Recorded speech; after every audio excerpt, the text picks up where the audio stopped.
Hello बच्चों।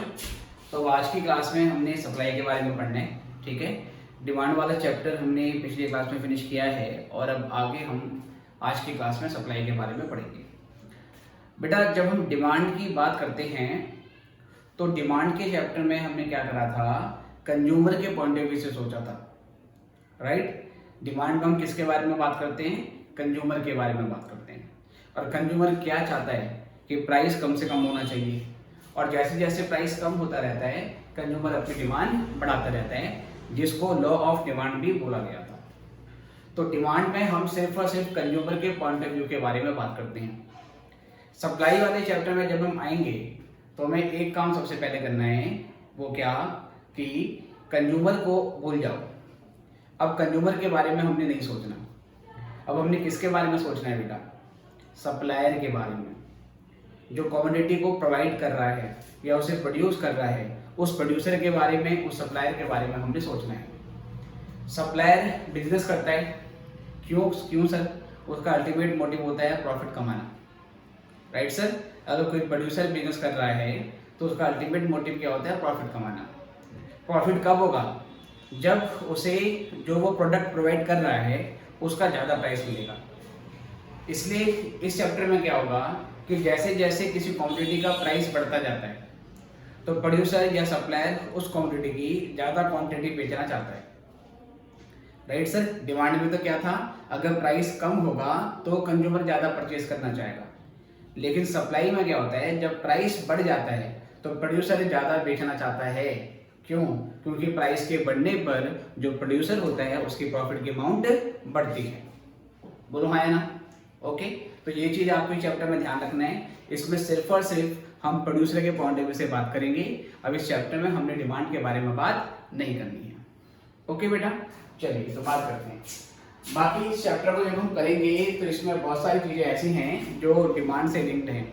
Demand से link होने का मतलब, जैसे हमने लॉ ऑफ डिमांड पढ़ा था, यहाँ पे लॉ ऑफ सप्लाई भी हमने पढ़ना पड़ेगा। डिमांड में हमने पढ़ा था चेंज इन क्वांटिटी डिमांडेड और चेंज इन डिमांड, यहाँ पढ़ना पड़ेगा चेंज इन क्वांटिटी सप्लाइड और चेंज इन सप्लाई। वहाँ पे पढ़ा था हमने प्राइस इलास्टिसिटी ऑफ डिमांड, और यहाँ पे क्या पढ़ेंगे, प्राइस इलास्टिसिटी ऑफ सप्लाई। तो बहुत सारे टॉपिक हैं जो आप 1 to 1 डिमांड से कंपेयर कर सकते हो। बस वहाँ पर कंज्यूमर के पॉइंट ऑफ व्यू से हमें सोचना पड़ता था, यहाँ पर प्रोड्यूसर के पॉइंट ऑफ व्यू से हमने सोचना है। ओके जी, चलिए तो पहले सप्लाई है क्या, इसके बारे में बात करते हैं। Supply of a good refers to different quantity of a good which a producer is willing and able to sell at different corresponding prices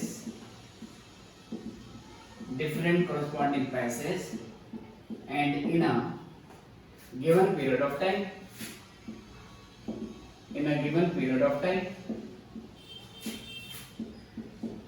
तो बेटा जैसे आप ध्यान से देखेंगे, अगर आप चीजों को लिंक करना चाहें तो एक चीज आपको यहाँ से समझ में आएगा कि जब डिमांड की डेफिनेशन लिखी थी, डिमांड की डेफिनेशन भी कुछ इसी के जैसे थी। जैसे demand of a good refers to different quantity of a good which a consumer, यहाँ पर क्या आ गया बेटा, प्रोड्यूसर आ गया है। यहाँ पर प्रोड्यूसर के बदले हम डिमांड में क्या लिखते थे, कंज्यूमर लिखते थे। फिर यहाँ पे लिखा हुआ है willing and able to sell, demand में क्या लिखते थे, willing and able to purchase. ठीक है, बाकी उसका पॉइंट ठीक है, at different prices and in a given period of time. तो डिमांड में हम कंज्यूमर बोलते थे, यहाँ पर क्या बोलेंगे, प्रोड्यूसर। वहां पर विलिंग और एबल टू परचेज था, यहाँ पर willing and able to sell आ गया था। ओके बेटा, उसके अलावा क्या चीजें हैं सर? उसके अलावा क्वेश्चन में कहता है गिवन पीरियड ऑफ टाइम, ये डिमांड में भी था। उसके अलावा कहता है क्वांटिटी होनी चाहिए, ये डिमांड में भी थी। और फिर कहता है बेटा प्राइस होना चाहिए, ये डिमांड में भी था। तो जैसे डिमांड में 3 चीजें होती हैं, कितना प्राइस है, कितनी क्वांटिटी है और पीरियड ऑफ टाइम क्या है। वैसे ही सप्लाई में भी ऐसे होगा, कितना प्राइस है, कितनी क्वांटिटी होगी और क्या पीरियड ऑफ टाइम होगा। अब जैसे कि यहाँ पर एग्जांपल लिखते हैं, supply of ice cream by ice cream seller. ठीक है, एक आइसक्रीम सेलर है, वो कितनी सप्लाई करेगा, ये पर वीक के हिसाब से। एक आइसक्रीम वाले से पूछा, आप कोई पर्टिकुलर ब्रांड की या पर्टिकुलर टाइप की आइसक्रीम को बेच रहे हो, तो आप उसकी कितनी क्वांटिटी सेल करना चाहोगे। तो उसने बोला इट डिपेंड्स ऑन प्राइस, ये प्राइस के ऊपर डिपेंड करता है। हमने कहा कैसे, तो यहाँ पर दिखाया प्राइस रुपीस पर आइसक्रीम, और यहाँ पे नंबर ऑफ आइसक्रीम, कितनी आइसक्रीम वो बेचना चाहता है, नंबर ऑफ आइसक्रीम सप्लाई, या इसको हम सिंपल क्वांटिटी सप्लाई भी बोल सकते हैं। तो उसने कुछ इस तरीके से आंसर किया। उसने बोला कि अगर आइसक्रीम का प्राइस 1 रुपया होगा तो मैं 2 आइसक्रीम सेल करूंगा। अगर आइसक्रीम 1 रुपए की होगी तो मैं एक हफ्ते में केवल 2 ही आइसक्रीम बेचूंगा, क्योंकि प्राइस बहुत कम है तो मैं ज़्यादा इसके ऊपर फोकस नहीं करना चाहता, मैं किसी और जगह अपना टाइम स्पेंड करूंगा। लेकिन जब आइसक्रीम का प्राइस बढ़कर 2 रुपये हो जाएगा तो उसका प्रॉफिट बढ़ेगा, तो हो सकता है ज़्यादा क्वांटिटी सेल करने को तैयार हो। 4, तो प्राइस के बढ़ने पर he is willing to sell more. जब प्राइस और बढ़ जाता है तो उसको और मोटिवेशन मिलेगी, उसको और क्या आएगा, ग्रिड आने लगेगी, उसको लालच आने लगेगा, तो वो 6 आइसक्रीम बेचना चाहेगा। ऐसे 4 पे वो 8 हो जाएगा, 5 पे कितना हो जाएगा, 10 हो जाएगा। इससे ज्यादा प्राइस अगर बढ़ता है तो इससे ज्यादा आइसक्रीम सप्लाई करने की अभी उस आइसक्रीम सेलर की कैपेसिटी नहीं है, या कह सकते हैं कि उसका जो आइसक्रीम बॉक्स है जिसमें वो आइसक्रीम रखता है वो 10 आइसक्रीम आने के पूरी तरीके से फिल हो गया है। अब वो कह रहा है मेरे पास जगह नहीं है। हाँ, फ्यूचर में कभी अगर मेरे पास एक्स्ट्रा फंड आएगा तो हो सकता है कि मैं अपनी कैपेसिटी को बढ़ा दूं। तो सप्लायर ने सारी पॉसिबिलिटी बता दी कि 1 रुपए पे 2, 2 रुपए पे 4, 3 पे 6, 4 पे 8, 5 पे 10। तो जैसे जैसे प्राइस बढ़ता जाता है अब producer willing to sell more, producer ज्यादा बेचना चाहता है। रीजन क्या है, क्योंकि उसका प्रॉफिट ज्यादा बढ़ता रहता है। और ये डिमांड से बिल्कुल उल्टा है। डिमांड में आपने क्या पढ़ा था बेटा कि प्राइस बढ़ता जाएगा तो डिमांड कम होती जाती है, लेकिन यहाँ पे प्राइस बढ़ेगा तो सप्लाई ज्यादा बढ़ेगी। सप्लाई ज्यादा बढ़ने का मतलब है प्रोड्यूसर ज्यादा बेचना चाहेगा, he is willing to sell more. तो बेटा ये पूरी टेबल आई, मैंने पूरी टेबल यहाँ पर बना दी। एग्जाम्पल आपको मैंने बोल सकते हैं कि एग्जाम्पल है ये बेटा, इसमें पूरा टेबल आया, ये जो पूरा टेबल बन के आया, इस पूरे टेबल को हम सप्लाई बोलते हैं। अगर आपसे बोलेगा सप्लाई का एग्जांपल दो तो आपने इस तरीके से पूरी टेबल आपने बनानी, राइट। सप्लाई के अंदर डिफरेंट प्राइसेस हैं और डिफरेंट कॉरस्पॉन्डिंग क्वांटिटी है। लेकिन अगर मैं इसमें से एक स्पेसिफिक क्वांटिटी को उठा लूं, जैसे मैंने कहा 8 यूनिट्स, ये 8 यूनिट हम कब सेल करेंगे, जब प्राइस क्या होगा, 4 होगा। तो एक स्पेसिफिक प्राइस पे जो स्पेसिफिक क्वांटिटी होती है उसको हम क्वांटिटी सप्लाइड बोलते हैं। तो इसको क्या बोला जाएगा, इसको बोला जाएगा क्वांटिटी सप्लाइड। तो क्वांटिटी सप्लाइड और सप्लाई में डिफरेंस क्या है, क्वांटिटी सप्लाइड और सप्लाई दोनों में डिफरेंस क्या है।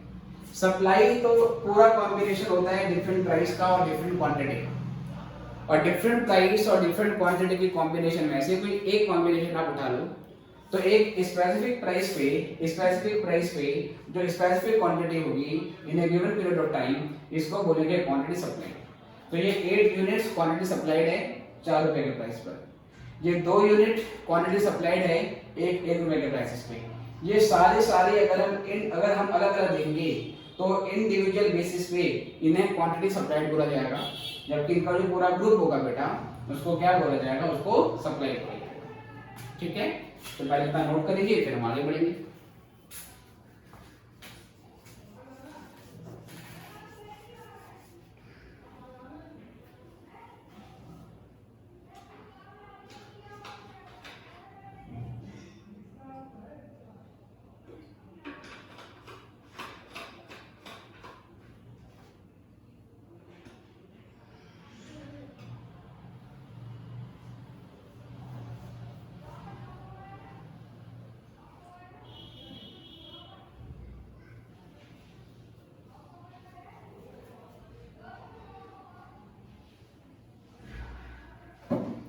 चलिए बच्चों, आई गेस आपने कर लिया होगा।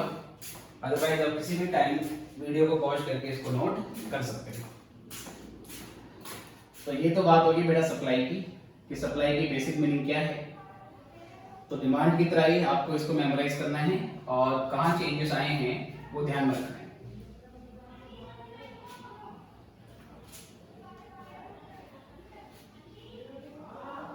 चलिए अब हम यहां से आगे बढ़ेंगे। यहां से नेक्स्ट टॉपिक आता है हमारा supply function.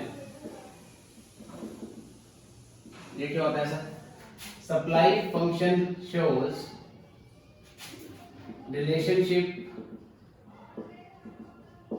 Between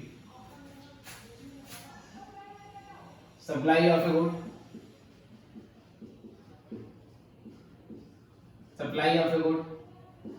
and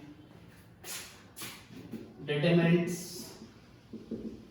or we can say factors of supply। ठीक है बेटे। सप्लाई फंक्शन क्या दिखाता है? ये रिलेशन दिखाता है किसके बीच में? सप्लाई और उसके डिटरमिनेंट के बीच में। जैसे कि इसको इस तरीके से लिखेंगे, से Sx is equal to F और Px फिर P नॉट x। हमने इस तरीके से लिख दिया। इसका लिखने का मतलब क्या है? इसमें ये जो इसके अंदर है बेटा, ये जो अंदर है ये फैक्टर्स ऑफ सप्लाई है, ये डिटरमिनेंट्स ऑफ सप्लाई है। और ये Sx क्या है बेटा? ये गुड x की सप्लाई है।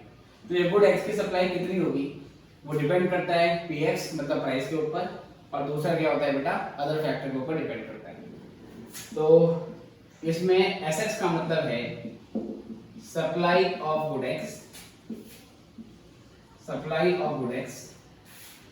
F का मतलब है depends upon, supply of good x depends upon, या बोल सकते हैं अगर हम मैथमेटिक्स की भाषा में बोलें, supply of good x is a function of, right, is a function of, या बोलेंगे डिपेंड्स अपॉन किसके ऊपर? एक तो प्राइस के ऊपर, प्राइस ऑफ गुड x, और दूसरा है P नॉट x, इसका मतलब फैक्टर्स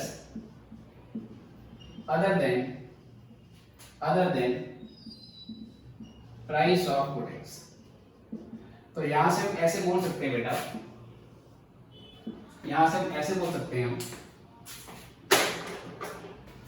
अगर हम बात करें कि अगर हम डिटरमिनेंट्स या फैक्टर्स ऑफ सप्लाई की बात करेंगे, डिटरमिनेंट्स या factors of supply of good, किसी क्वांटिटी की सप्लाई कम होगी या ज्यादा होगी, ये कौन से फैक्टर्स के ऊपर डिपेंड करता है?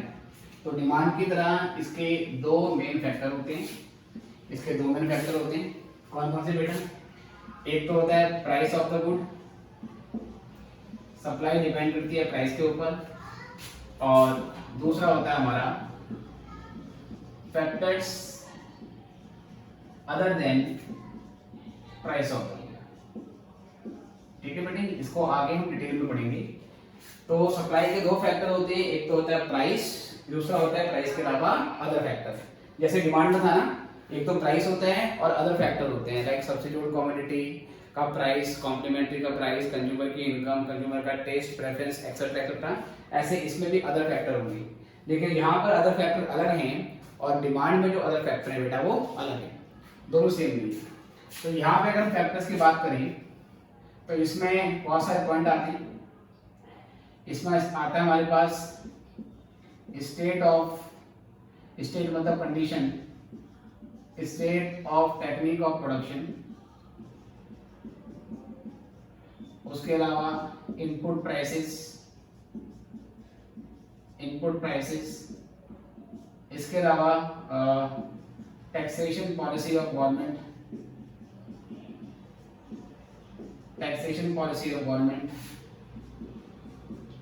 उसके अलावा objective of producer, price of other goods in market,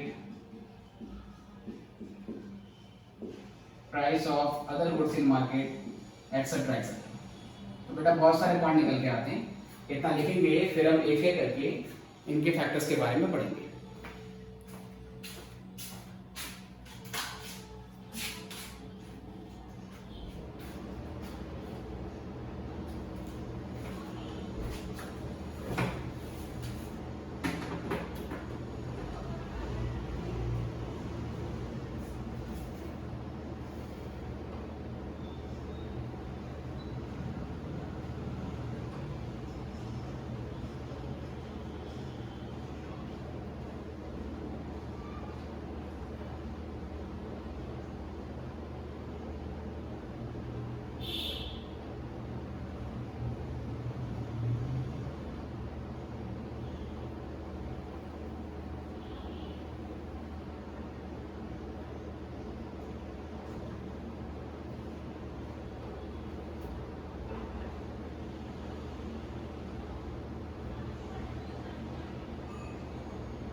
चलिए बच्चों, आई गेस आपने नोट कर लिया होगा। ओके, तो यहाँ से आगे बढ़ते हैं। अब यहाँ से हम इसके जो फैक्टर्स हैं इसके बारे में डिटेल में बात करते हैं कि सप्लाई के कौन कौन से फैक्टर्स हैं, कौन कौन से।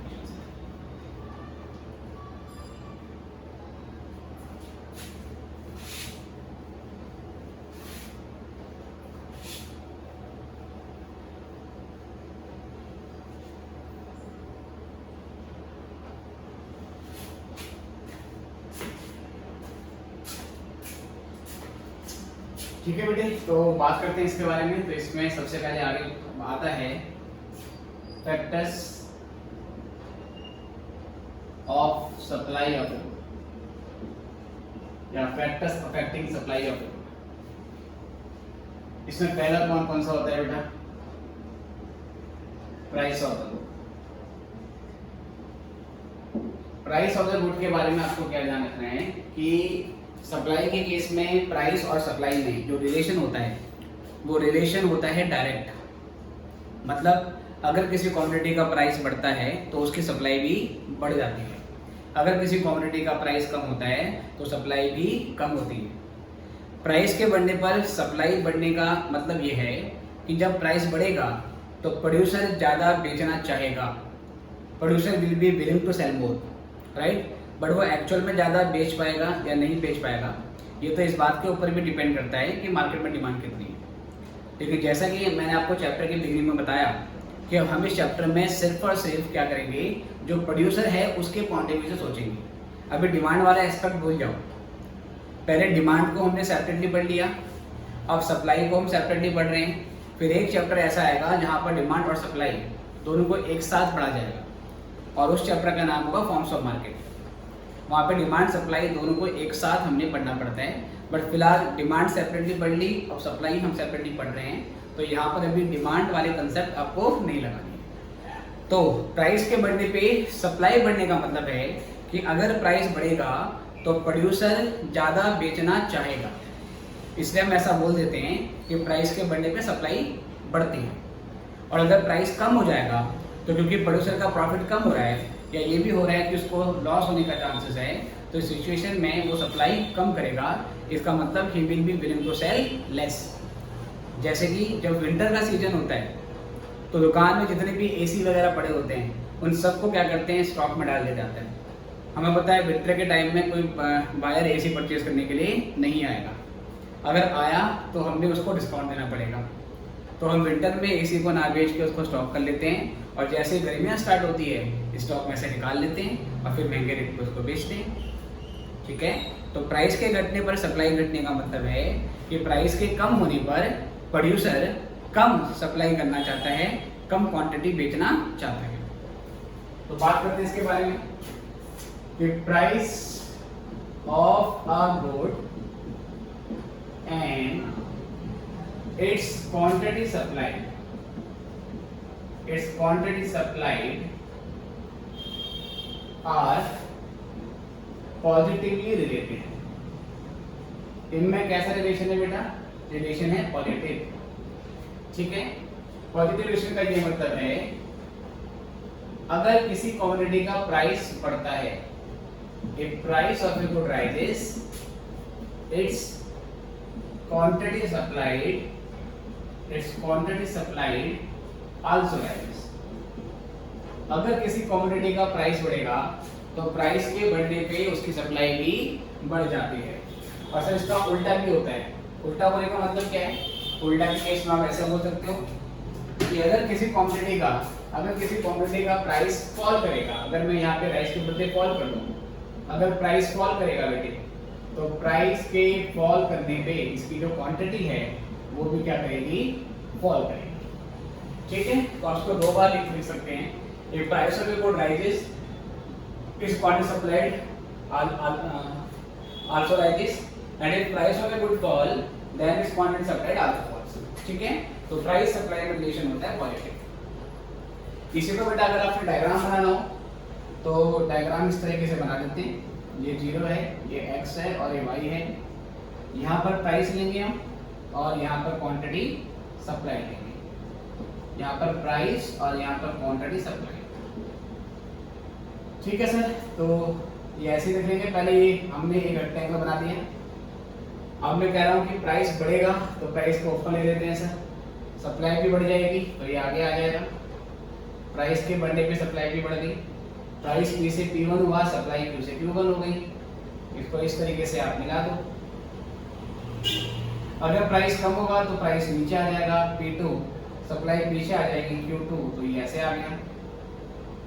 फिर इन तीनों पॉइंट से होते हुए एक लाइन खींच लो बेटे। ये जो लाइन आएगी इसको हम सप्लाई कर्व बोलेंगे। ये जो लाइन आएगी इसको क्या बोला जाएगा? Supply curve. सप्लाई कर्व ऊपर की ओर जा रहे हैं, नीचे से ऊपर की ओर। इसको बोलते हैं अपवर्ड स्लोपिंग। डिमांड कर्व कैसे आता था? नीचे की ओर, उसको क्या बोलते थे? Downward sloping. क्योंकि वहां पर प्राइस और डिमांड में इनवर्स रिलेशन था, नेगेटिव रिलेशन था। यहाँ पर प्राइस सप्लाई में कैसा रिलेशन है? रिलेशन है पॉजिटिव। इससे सप्लाई कर्व हमारा ऐसे जाता है। बाकी इसके बारे में हम लॉ ऑफ सप्लाई जब पढ़ेंगे तो लॉ ऑफ सप्लाई में फिर से ये चीज दोबारा आएगी। ओके, तो पहला पॉइंट हो गया प्राइस और सप्लाई में रिलेशन पॉजिटिव है। प्राइस के बढ़ने पे सप्लाई बढ़ेगी, प्राइस के घटने पे सप्लाई घटेगी। उसके बाद यहाँ से आते हैं बेटा अगले पॉइंट पे। अगला पॉइंट है factors other than supply of good. कभी कभार ऐसा होता है कि किसी कमोडिटी के प्राइस में कोई चेंज नहीं हुआ, कमोडिटी का प्राइस तो सेम है लेकिन फिर भी उसकी सप्लाई में चेंज आ जाता है। जैसे ये पेन का प्राइस पहले भी 20 रुपए था और अभी भी इस पेन का प्राइस 20 रुपए है, इसमें कोई चेंज नहीं आया, लेकिन प्रोड्यूसर इसको पहले से ज़्यादा बेचना चाहता है। प्रोड्यूसर पहले इसकी जितनी क्वांटिटी सेल करना चाहता था उससे ज़्यादा क्वांटिटी सेल करना चाहता है, या प्राइस सेम है और प्रोड्यूसर पहले जितनी क्वांटिटी बेच रहा था अब उससे कम बेचना चाहता है। तो सेम प्राइस है, प्राइस में कोई फ्लक्चुएशन नहीं हुई, बट फिर भी क्या हुआ कि आपकी सप्लाई में इंक्रीज या डिक्रीज हो रहा है। कब होगा ऐसा? हम बोलेंगे इस सिचुएशन में अदर फैक्टर्स काम कर रहे हैं। ठीक है, तो factors other than supply of a good का मतलब है सेम प्राइस पे सप्लाई का बढ़ना या घटना। तो sometime supply of a good may change even if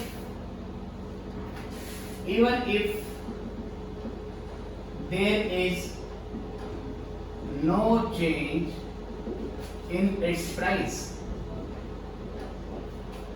ठीक है, हो सकता है इसके प्राइस में कोई चेंज नहीं हुआ है फिर भी उसकी सप्लाई चेंज कर जाती है। It happens because of the following reasons। ऐसा बेटा इन फैक्टर की वजह से होता है। It happens because of the following reasons। इसमें एक करके बात आएगा। इसमें पहला आता है पॉइंट हमारे पास, थोड़ा स्पेस और हम ले लेते हैं यहाँ से। लिखने के लिए स्पेस ज़्यादा मिल जाएगा। पहला पॉइंट इसमें आता है state of technique of production. ठीक है, स्टेट या बोल सकते हैं change in technique of production. ठीक है बेटे, आप बोल सकते हो change in technique of production. देखो क्या होता है कि अगर हम किसी कमोडिटी को प्रोड्यूस कर रहे हैं तो उस कमोडिटी को प्रोड्यूस करने के लिए हम टेक्नोलॉजी का टेक्निक का यूज करते हैं, मतलब लेबर और मशीन का कोई कॉम्बिनेशन बनाते हैं और उस कॉम्बिनेशन के थ्रू हम कमोडिटी को प्रोड्यूस करते हैं। अब साइंस में और टेक्नोलॉजी में इम्प्रूवमेंट होती रहती है लगातार, और इम्प्रूवमेंट होने की वजह से नई नई टेक्नोलॉजी आती रहती है, और नई टेक्निक ऐसी होती है जो प्रीवियस टेक्निक से बेटर मानी जाती है। तो अगर हमारी टेक्नोलॉजी इम्प्रूव हो जाती है, हमारी टेक्निक ऑफ प्रोडक्शन इम्प्रूव हो जाती है, तो ऐसा होने से हमारी जो कॉस्ट ऑफ प्रोडक्शन है वो कम होने लगती है, क्योंकि नई टेक्निक ऐसी टेक्निक होती है जो अब कम समय लेकर ज़्यादा आउटपुट बना के देती है, या कम इनपुट लेके आपको ज़्यादा आउटपुट बना के देगी। नई टेक्नोलॉजी में क्या होगा, कंजम्पशन ऑफ रिसोर्सेज, चाहे वो मटेरियल है चाहे वो लेबर है, वो कम होने लगता है और आउटपुट ज़्यादा निकलता है। तो अगर टेक्नोलॉजी इम्प्रूव होती है, हमारी कॉस्ट ऑफ प्रोडक्शन घटेगी। कॉस्ट ऑफ प्रोडक्शन घटने की वजह से सेम प्राइस पे हमारा प्रॉफिट बढ़ने लगता है। इस बात को समझो, मान लीजिए ये पेन मार्केट में 20 रुपए के प्राइस पे बेचा जाता है। ठीक है बेटा, 20 रुपए के प्राइस पे ये पेन बेचा जाता है मान लो, और इसको बनाने में 15 रुपए की कॉस्ट आती है, तो 5 रुपए का प्रॉफिट एक पेन पे हमें हो रहा है। अब मान लीजिए हमारी जो टेक्निक ऑफ प्रोडक्शन है वो इम्प्रूव हो जाती है, जिससे हमारी कॉस्ट ऑफ प्रोडक्शन कम होने लगेगी। तो अब इस पेन को बनाने पे मेरा जो खर्चा आता है वो पहले 15 रुपीज़ आता था, अब केवल सपोज मान लीजिए 10 रुपीज़ का खर्चा आता है। प्राइस अभी भी 20 है, तो पहले 20 माइनस 15 5 रुपए का प्रॉफिट था, अब 20 माइनस 10 10 रुपए का प्रॉफिट है। तो सेम प्राइस पे टेक्नोलॉजी इंप्रूव होने की वजह से और कॉस्ट ऑफ प्रोडक्शन कम होने की वजह से जो प्रोड्यूसर है उसका प्रॉफिट बढ़ गया। तो अब क्या होगा बेटा, अगर प्रॉफिट बढ़ेगा तो अब क्या करेगा बिजनेसमैन, प्रोड्यूसर क्या करेगा, ज़्यादा क्वांटिटी बेचना चाहेगा, राइट। तो यहाँ पर जितने भी हम अदर फैक्टर लिखेंगे ना, इस सभी अदर फैक्टर में हमने कॉस्ट के ऊपर फोकस करना है। जहाँ जहाँ कॉस्ट ऑफ प्रोडक्शन घटेगी वहाँ पे मार्जिन ऑफ प्रॉफिट बढ़ जाएगा सेम प्राइस पे, और वहाँ पे फिर हमारी सप्लाई बढ़ने लगेगी, क्योंकि एक प्रोड्यूसर हमेशा प्रॉफिट के ही पॉइंट ऑफ व्यू से काम करता है। इकोनॉमिक्स में हम ये मानते हैं कि हमारी जो बिजनेस यूनिट है वो प्रॉफिट मेकिंग यूनिट्स है, मतलब यहाँ पर एनजीओ की बात नहीं होती जो वेलफेयर के लिए काम बेसिकली करती है, जिनका मोटिव प्रॉफिट कमाना नहीं है। नहीं, इकोनॉमिक्स में हम ये मानते हैं सारी के सारी business units profit making units हैं, वो प्रॉफिट मोटिव से ही काम कर रही है। ठीक है बेटा, इसमें बात करते हैं। If there is an improvement, if there is an improvement in technique of production, अगर बेटा हमारी टेक्निक ऑफ प्रोडक्शन इंप्रूव हो जाती है, then cost per unit of production would fall. ठीक है, वुड फॉल, इसका ये मतलब है कॉस्ट पर यूनिट का मतलब बेटा एवरेज कॉस्ट, हमारी जो एवरेज कॉस्ट है वो फॉल होने लगती है। ठीक है, लीडिंग टू, जिससे होगा क्या, leading to increase in profitability of the product. जिससे क्या होगा बेटा, प्रोडक्ट की प्रॉफिटेबिलिटी बढ़ जाएगी, और अगर प्रोडक्ट की प्रॉफिटेबिलिटी बढ़ेगी उससे क्या होगा, hence supply of the commodity would increase, supply of the good would increase. तो यहां से सप्लाई बढ़ने लगेगी। क्या बात समझ में आ गई कि अगर टेक्निक इंप्रूव हो जाती है, टेक्नोलॉजी इंप्रूव होने की वजह से कॉस्ट ऑफ प्रोडक्शन कम होने लगेगी, जिससे हमारा प्रॉफिट मार्जिन बढ़ेगा, और प्रॉफिट मार्जिन बढ़ने की वजह से सप्लाई बढ़ेगी। ओके बेटा, इसी का उल्टा, अगर हम किसी वजह से आउटडेटेड टेक्नोलॉजी को दोबारा इस्तेमाल करने लगते हैं, किसी वजह से मान लीजिए हम नई टेक्नोलॉजी को यूज़ नहीं कर रहे हैं, हमें मजबूरी से अभी आउटडेटेड टेक्नोलॉजी का यूज करना है। जैसे कि अगर मान लीजिए आप दिल्ली से मुंबई अगर आप गुड्स ट्रांसपोर्ट करना चाहते हो तो आपने रेल का यूज ना करके आपने क्या करा, बैलगाड़ी के द्वारा सामान वहाँ पे भेज रहे हो।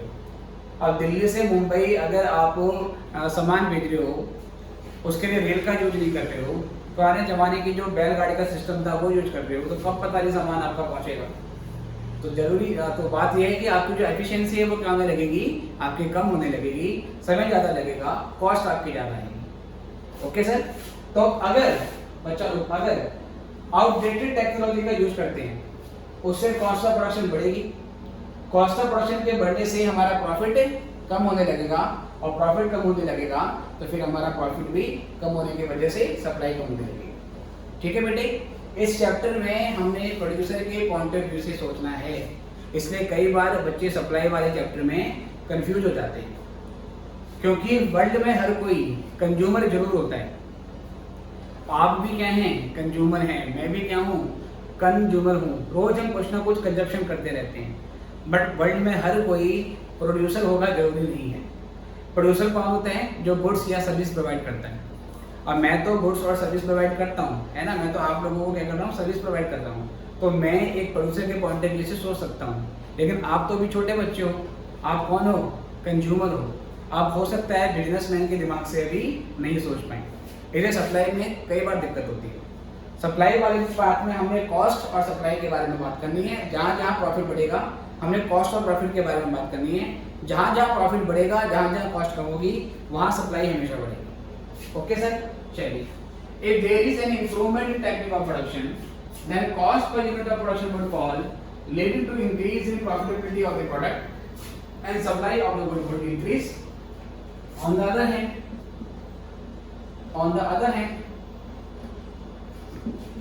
if an outdated technique of production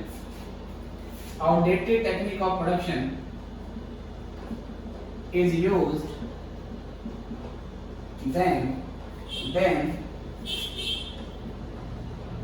cost of production per unit would rise.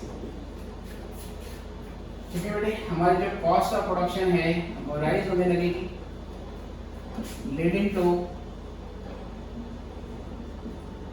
fall in profitability of the product. Profit में होने वाला जो प्रोडक्ट है बेटा वो फॉल होने लगेगा, and therefore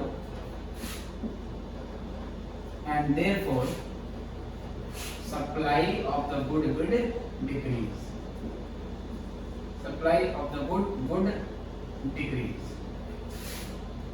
ठीक है बेटी, चलो इसको नोट करेंगे, फिर मैं सीधे बी पॉइंट पे आऊंगा।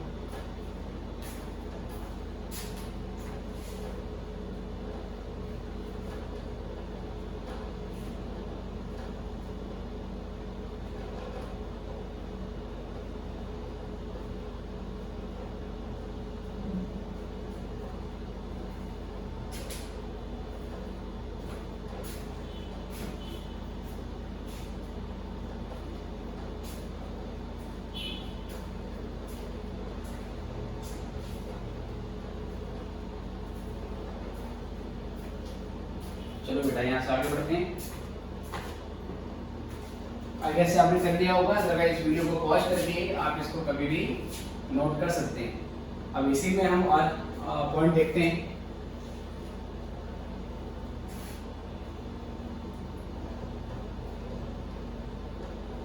ठीक है बेटे, पॉइंट नंबर बी देखते हैं पहले से। तो बी पॉइंट में आता है बेटा हमारे पास इनपुट प्राइसेस। इनपुट प्राइसेस या इसको बोलते हैं prices of factors of production. ठीक है बेटे, क्या बोलते हैं, prices of factor of production. अगर हम किसी भी कमोडिटी का प्रोडक्शन कर रहे हैं तो प्रोडक्शन करने के लिए हमें कुछ इनपुट यूज करने पड़ते हैं। इनपुट को हम फैक्टर्स ऑफ प्रोडक्शन भी बोलते हैं और इनपुट को हम रिसोर्सेज भी बोलते हैं।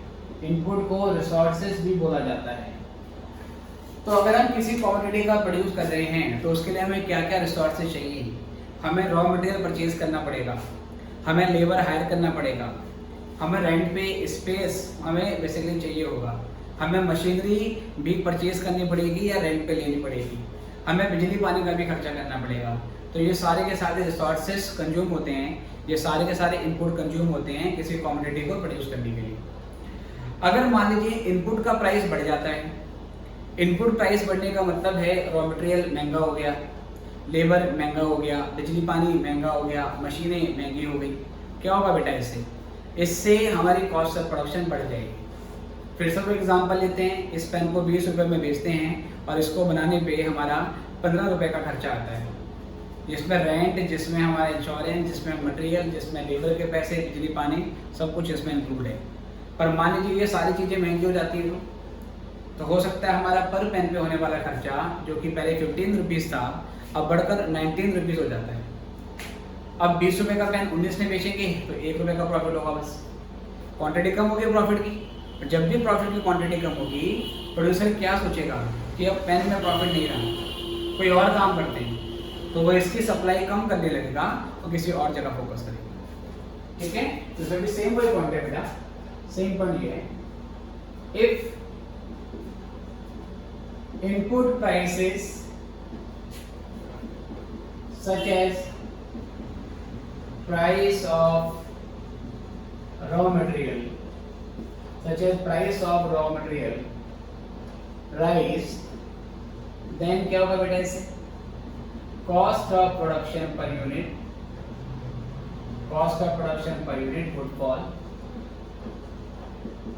इससे क्या होगा बेटा? हमारा कॉस्ट ऑफ प्रोडक्शन फॉल करेगा। ये मैंने फॉल लिखा हुआ है, cost of production per unit would fall, leading to fall in profitability या मार्जिन ऑफ प्रॉफिट बोल सकते हो, fall in profitability of the good. Hence, और जब प्रॉफिट कम होगा बेटा, supply of the commodity, supply of the good या कमोडिटी वुड फॉल। तो अल्टीमेटली होगा क्या? फिर जो सप्लाई होगी बेटा वो फॉल करने लगेगी। इसका उल्टा भी बेटा आप लोग समझ सकते हैं। क्या लिखेंगे यहाँ पर? अगर इनपुट प्राइस घट जाता है, इसका उल्टा अपना लिख देना। अगर इनपुट प्राइस घट जाता है तो इनपुट प्राइस के घटने से आपकी जो कॉस्ट ऑफ प्रोडक्शन है पर यूनिट वो राइज करने लगेगी। राइज करने की वजह से जो प्रॉफिटेबिलिटी है वो बढ़ेगी, और अगर प्रॉफिटेबिलिटी बढ़ेगा तो सप्लाई भी आपकी बढ़ जाएगी। इसका अपोजिट आपने अपने आप लिख लिया। इसके बाद इसमें अगला पॉइंट आता है टैक्स ऑन प्रोडक्शन या टैक्सेशन पॉलिसी ऑफ गवर्नमेंट बोल सकते हैं। इंडिया में क्या होता है बेटा, अगर आप किसी भी कमोडिटी को अगर आप बना रहे हो तो उसके प्रोडक्शन पे आपने गवर्नमेंट को टैक्स देना पड़ता है। वो टैक्स किसी केस में एक्साइज ड्यूटी होता है, किसी केस में आपको जीएसटी देना पड़ता है। ठीक है बेटे, जैसे कि वाइन के केस में क्या लगती है सर? Excise duty. पेट्रोल के केस में क्या लगती है? एक्साइज ड्यूटी और वैट लगता है। और उसके अलावा कई चीज़ों पे क्या लगता है? जीएसटी लगेगा। जैसे अगर आप ये पेन बनाते हैं तो पेन के बनाने पे आपको जीएसटी देना पड़ता है। ओके बेटा, तो बेसिकली होता क्या है कि जो टैक्स ऑन प्रोडक्शन है ये एक तरीके से बिजनेसमैन के लिए एडिशनल कॉस्ट होती है। जैसे कि इस पेन को सपोज मैंने इस पेन को बनाने में 15 रुपये का खर्चा आता है और मैं इसे 18 रुपीज़ में बेचना चाहता हूँ और मैं हर पेन में 3 रुपये का प्रॉफिट अर्न करना चाहता हूँ, ये मेरा टारगेट है। पर गवर्नमेंट कहती है कि जितना पेन आप मार्केट में बेचोगे आपको हर पेन में से 2 रुपये मुझको देने। अब मैं क्या करूँगा? जो पेन पहले 15 + 3, 15 की कॉस्ट, 3 का प्रॉफिट, 18 पे बेचने को तैयार था, अब मैं उसको 20 रुपये में बेचूंगा, क्योंकि कंज्यूमर से 20 रुपये लूँगा, 2 रुपये गवर्नमेंट को दे दूंगा और 18 रुपीज़ मेरे पास रहेंगे ताकि मेरा प्रॉफिट इंटैक्ट रहे। कभी कभार ऐसा होता है कि कंज्यूमर ज़्यादा प्राइस देने को तैयार नहीं होता। कंज्यूमर कह रहा है मैं तो भाई 18 रुपीज़ से ज़्यादा नहीं दूंगा, अगर आप महंगा करोगे तो मैं किसी दूसरी कंपनी का सेम प्रोडक्ट परचेज कर लूँगा। तो कई बार कंपटीशन ज़्यादा होने की वजह से आपके लिए प्राइस बढ़ा पाना पॉसिबल नहीं होता है। तो ये जो टैक्स होता है ये प्रोड्यूसर के लिए एडिशनल कॉस्ट बन जाती है, इस टैक्स को अपनी पॉकेट में से देना पड़ता है। तो बात वही है, अगर टैक्स ऑन प्रोडक्शन बढ़ जाएगा तो इससे कॉस्ट ऑफ प्रोडक्शन बढ़ेगी, कॉस्ट ऑफ प्रोडक्शन के बढ़ने से मार्जिन ऑफ प्रॉफिट घटेगा, और मार्जिन ऑफ प्रॉफिट घटेगा तो सप्लाई भी घटेगी। ठीक है बेटा, तो वही चीज़ें यहाँ पे देते हैं। तो if tax on production such as excise duty, देखोगे यहाँ पर GST arises, then cost of production per unit would increase। अगर टैक्स ऑन प्रोडक्शन बढ़ जाता है तो इससे cost per unit of production बढ़ेगी, leading to fall in profitability of the product, जिससे प्रोडक्ट की जो प्रॉफिटेबिलिटी है बेटा वो क्या होगी, वो बढ़ने लगेगी, घटने लगेगी। Hence supply of the good would fall. और बेटा इसकी जो सप्लाई होगी ना, कि सप्लाई घटने लगेगी, supply of the commodity would fall. इसी का उल्टा, अगर ये टैक्स कम होने लगेगा बेटा, तो टैक्स कम होने की वजह से जो कॉस्ट ऑफ प्रोडक्शन है वो डिक्रीज होगी, कॉस्ट ऑफ प्रोडक्शन के डिक्रीज होने से प्रॉफिटेबिलिटी राइज करेगी, और प्रॉफिट बढ़ने की वजह से सप्लाई भी आपकी बढ़ जाएगी। अल्टीमेटली घुमा फिरा के सारा लॉजिक आपको किस पे लेके आना है, कॉस्ट पे लेके आना है। तो एक चीज तो सही होगी। इसके अलावा यहाँ से आगे देखते हैं।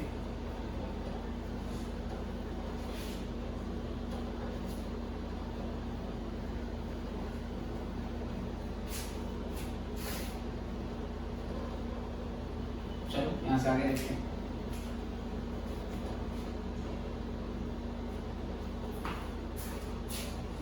ओके बच्चों, तो यहाँ से आएंगे अब हम पॉइंट नंबर डी पे। यहाँ से पॉइंट नंबर डी पे आएंगे बेटा। पॉइंट नंबर डी अगर हम देखें तो इसमें आपने बात करनी है, तो इसमें आता है हमारे पास ऑब्जेक्टिव ऑफ प्रोड्यूसर।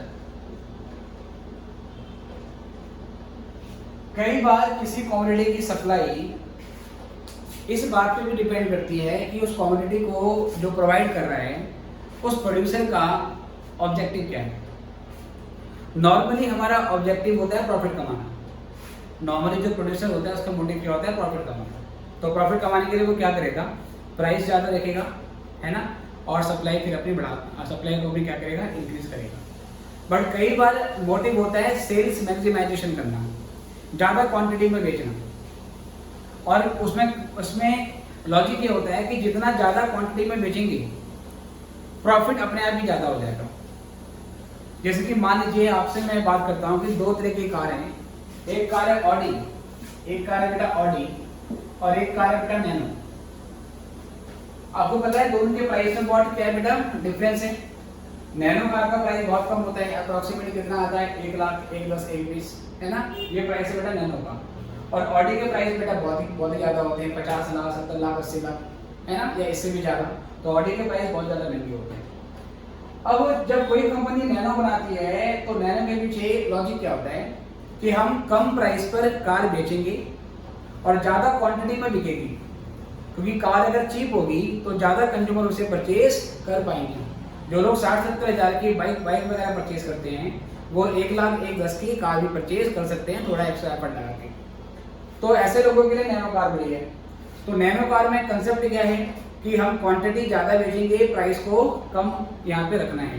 तो यहाँ पर मोटिव होता है सेल्स मैक्सिमाइजेशन। तो अगर ऑब्जेक्टिव है सेल्स को मैक्सिमाइज करना, ज़्यादा क्वांटिटी में बेचना, तो हम सस्ता बेचते हैं लेकिन ज़्यादा क्वांटिटी में बेचते हैं। कई बार मोटिव होता है प्रॉफिट मैक्सिमाइजेशन।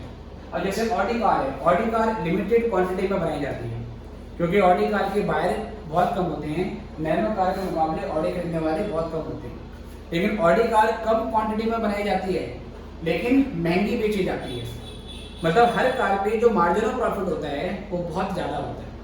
इसमें कॉन्सेप्ट क्या है कि हम अच्छा बनाएंगे, महंगा बनाएंगे और कम क्वांटिटी में बेचेंगे।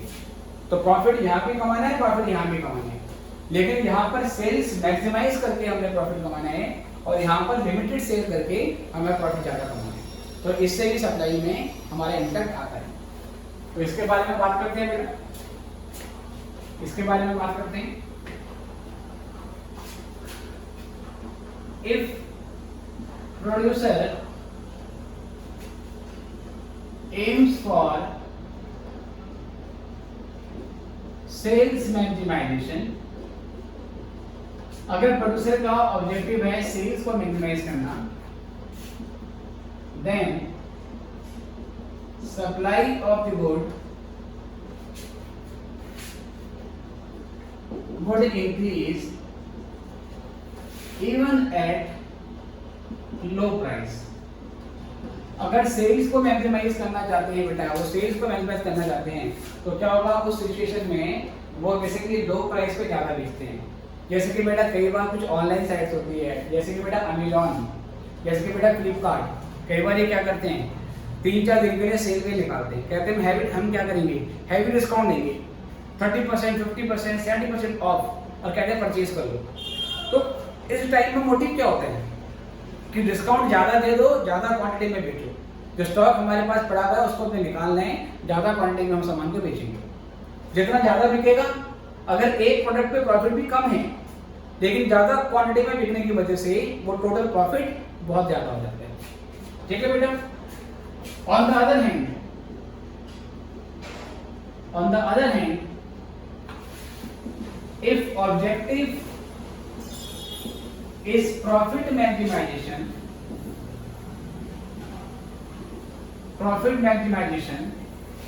अगर प्रॉफिट को मैक्सिमाइज करने का मोटिव है कि प्रॉफिट ज्यादा होना चाहिए, सेल ज्यादा हो या ना हो, तो सिचुएशन में बेटा आप कम बेचते हो, हाई प्राइस पे बेचते हो। ठीक है। Then supply of the good is increased only at higher price. तो हायर प्राइस पे ही ऐसा किया जाता है, इसको भी नोट कर लेंगे।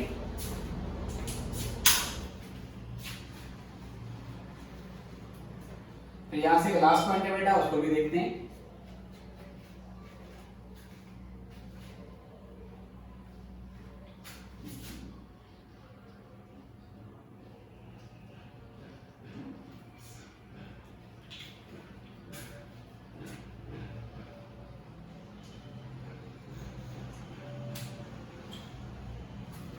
चलो बेटा, अब यहां से आता है हमारे पास पॉइंट नंबर ई।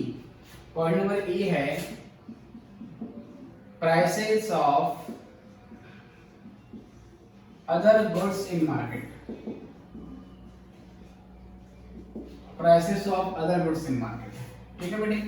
देखिए, किसी कमोडिटी की सप्लाई कम होगी या ज्यादा होगी, ये इस बात के ऊपर भी डिपेंड करता है कि आप कौन सा गुड मार्केट में सेल कर रहे हैं, और मार्केट में आपके गुड के अलावा, आपका जो प्रोडक्ट है उसके अलावा और कौन से डिफरेंट प्रोडक्ट ऑफर किए जाते हैं और उनके प्राइस में क्या चेंज आ रहा है। For example, you are selling pens, आप पेन बेच रहे हो, लेकिन आपका जो मार्केट है उस आसपास की मार्केट में फर्नीचर की डिमांड ज़्यादा बढ़ रही है। मतलब आपकी जो मार्केट है वो धीरे धीरे क्या हो गई है, एक फर्नीचर मार्केट में डेवलप हो रही है, और वहाँ पे बायर फर्नीचर परचेज करने के लिए ज़्यादा आता है और उसका ज़्यादा प्राइस पे करता है। अब आप क्या करोगे बेटा, आप भी अपनी शॉप को धीरे धीरे क्या करोगे, पेन की शॉप बंद करके उसे फर्नीचर की मार्केट में कन्वर्ट करोगे, उसे फर्नीचर शॉप में कन्वर्ट करोगे। तो मतलब ये है कि अगर मार्केट में बाकी चीज़ों का प्राइस इंक्रीज करने लगेगा तो उन पर ज़्यादा प्रॉफिट होगा, और आपका जो प्रोडक्ट है उस पर प्रॉफिट उतना नहीं हो रहा, या आपका जो प्रोडक्ट है उस पर प्रॉफिट कम स्पीड से बढ़ रहा है, लेकिन जो दूसरे गुड्स हैं उस पर प्रॉफिट बहुत तेजी से बढ़ रहा है।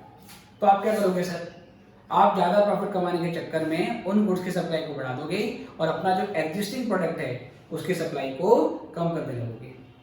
इसका उल्टा, अगर मार्केट में बाकी चीज़ों की सप्लाई कम हो रही है, मार्केट में बाकी चीज़ों पे प्रॉफिट कम हो रहा है, आप ये पेन बना के बेचते हो, इसका प्रॉफिट धीरे धीरे बढ़ रहा है, या ये बोल सकते हैं पिछले कुछ साल से सेम है, ना तो इंक्रीज हुआ ना ही इसमें कोई डिक्रीज हुआ, लेकिन जो दूसरी कमोडिटी थी लाइक फर्नीचर, उसकी डिमांड धीरे धीरे कम होती जा रही है और उसमें प्रॉफिट कम होने लगेगा।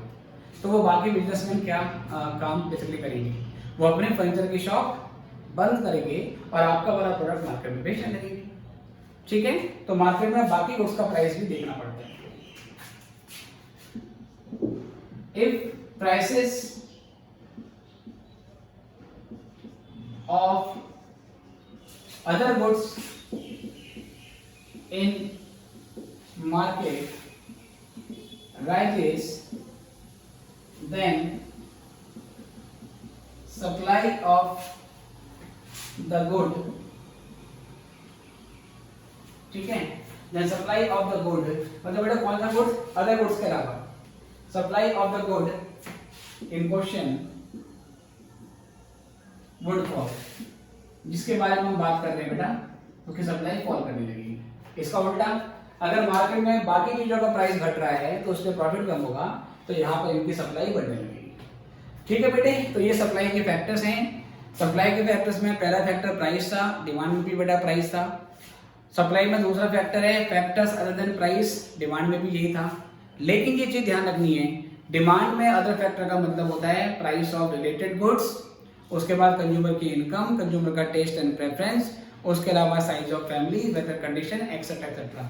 लेकिन यहाँ पर जो अदर फैक्टर आएंगे वो अलग हैं। यहाँ अदर फैक्टर होते हैं technique of production, taxation policy, input prices, objective of producer, prices of other goods in market.